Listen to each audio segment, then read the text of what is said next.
Well, hello there, fellow traveler. Welcome to Scalehaven. Why don't you pull up a chair, grab a warm mug, and let me tell you a story about this town?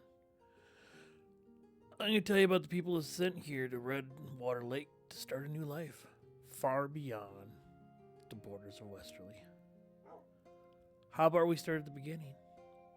This quiet little town was founded 149 years ago in the year 396 AW. That is after Wither.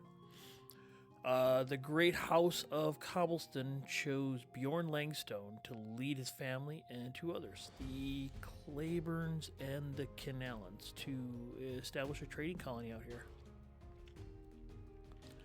As you may already know, the House of Cobblestone is known as the Land of Stone and Iron. Their people are renowned for their hardy warriors and intrepid explorers.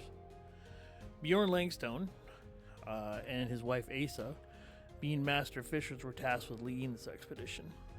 They sought a spot to establish a trading post, a rich place and resources to benefit their homeland.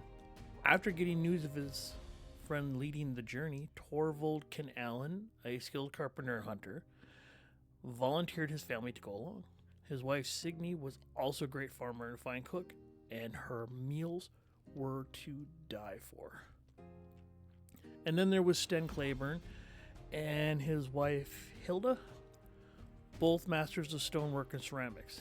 Their craftsmanship laid the very foundations of this colony. Hilda used to make some of the most beautiful pottery I've ever seen glazed. Some of it has withstood the elements to this day. After a long journey, though, through the snowy mountains east of here, they found this spot along the shores of the Redwater Lake, a place teeming with salmon. The abundance of fish was a sign, and they took it as a promise of prosperity. Do you want to know what their first meal was? It was simple: salmon and potatoes. I bet you haven't heard, but the potato is a staple of Cobblestone. It has thrived in the higher altitudes there for as long as I can remember. And for the people of Scalehaven, it was a comforting taste of home in this new land. Before building their homes, the people performed a ritual. They buried the first scales from that salmon feast beneath what would become the center of the village. A mighty oak tree grew in that spot, symbolizing the village's strength and connection to the land. Many believe that tree holds the spirit of Scalehaven, and its roots run deep, anchoring the village to its history. It didn't take long for the Langstones to establish the Langstone Fishing Company, sending much of their catch from Redwater Lake back to Cobblestone. The Canalans also made their contribution by building the Red Gill Inn, the place we're sitting in here. A place for travelers and workers from Cobblestone to rest. It was a simple inn back then, a place for many of us to gather and share stories. After a few more years, another family arrived. Einar and Astrid Grimson. The Grimsons had brought something that put this place back on the map. They brought mead baking. Their mead became so popular that the Red Gill made a deal with them and changed the name to the Red Gill Tavern and Inn.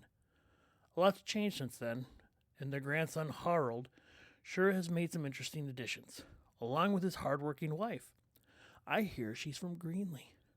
But that's a whole other set of stories for another time. Well, I guess my cup is done dry. That means it's time for me to get moving on to the next tavern. I've been hearing some stories about a village in Bark. Something about having some pandas? But that's a sight to see. Perhaps I'll be seeing you there sometime.